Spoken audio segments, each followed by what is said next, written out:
In the name of the Father, and the Son, and the Holy Spirit. Amen. Good morning.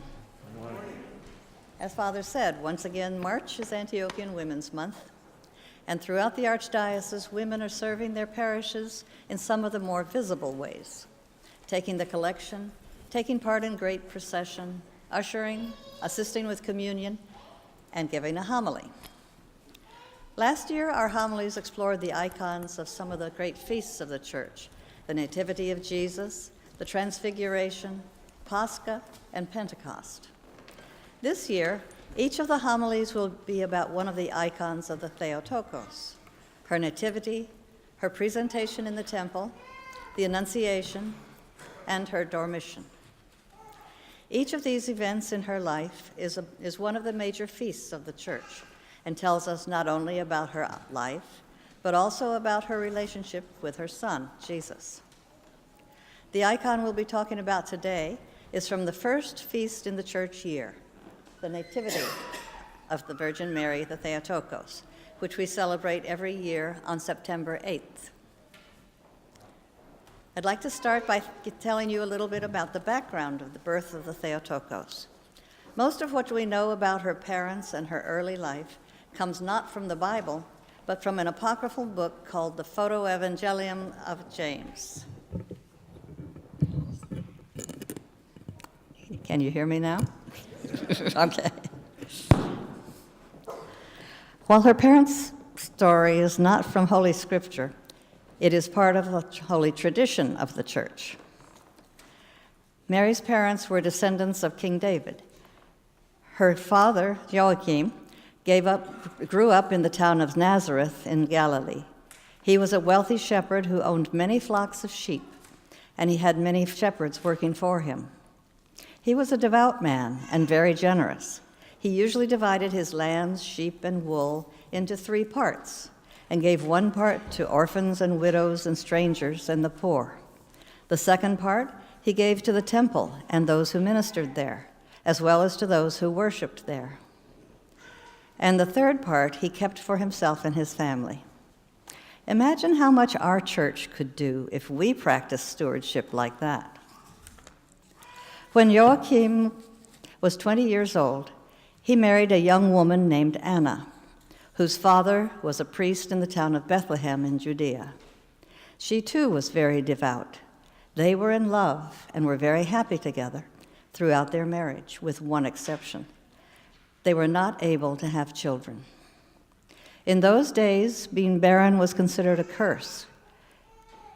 Everyone assumed it meant God was displeased with you. If you had no children, you would have no one to carry on your name and your memory. You would have no one to keep your inheritance in the family. And it meant that none of your descendants would live to see the promised Messiah. One year, when they had become elderly and remained childless for many, many years, they went up to Jerusalem to present their offering in the temple as usual. But when Joachim brought their gifts to the altar, the high priest rejected his offering and said he was unworthy because the Lord had not blessed him with a child. Humiliated, Joachim left the temple and his wife and went up to the high mountain where his flocks and shepherds were. He wanted to avoid being seen and reproached by his neighbors. But he didn't lose his faith in God. He was determined to fast there on the mountain and pray until God would hear him. He remembered their ancestor Abraham, whose wife Sarah finally, when they were very old, gave birth to a son, Isaac. And he prayed that God would bless him and Anna in the same way. He promised that if God gave them a child, they would devote that child to the Lord. Meanwhile, Anna had returned home grieving that she had no child and now didn't have her husband. She too spent her days in prayer, sitting under a tree in the garden.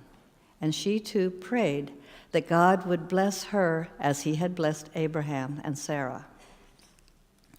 One day, while Joachim was praying on the mountain, the archangel Gabriel appeared before him. The angel told him that his wife would have a daughter, and they would name her Mary. And as they had vowed, she would be devoted to the Lord from from infancy. He gave Joachim a sign to watch for, too, that when he came to the Golden Gate in Jerusalem on his way home, he would find Anna there, relieved and delighted to see him. The same archangel also appeared to Anna as she prayed in the garden, and he gave her the same message. And sure enough, it happened just that way. Anna was waiting when Joachim came down from the mountain and approached the Golden Gate, and they joyfully returned together to their home, where they conceived the Theotokos. 9 months later, Anna gave birth to a baby girl, and they named her Mary. And you'll recall that Mary herself, when she grew up, was told by the same Archangel Gabriel that she would conceive and bear a son and call his name Jesus. In the icon of the Nativity of the Theotokos, which I hope you all have a copy of now, we see Anna reclining on her couch after giving birth, with Joachim lovingly looking on from an upper room. Anna's handmaidens bring her refreshment. 2 carry plates of food, and 1 holds what I think is a fan.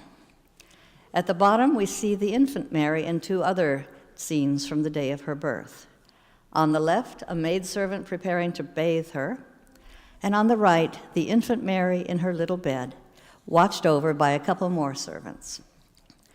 This icon is very similar to the icon of the Nativity of Jesus, which shows Mary, like Anna, reclining after giving birth, the midwife preparing to bathe the infant, and Joseph, like Joachim, somewhat apart from the others.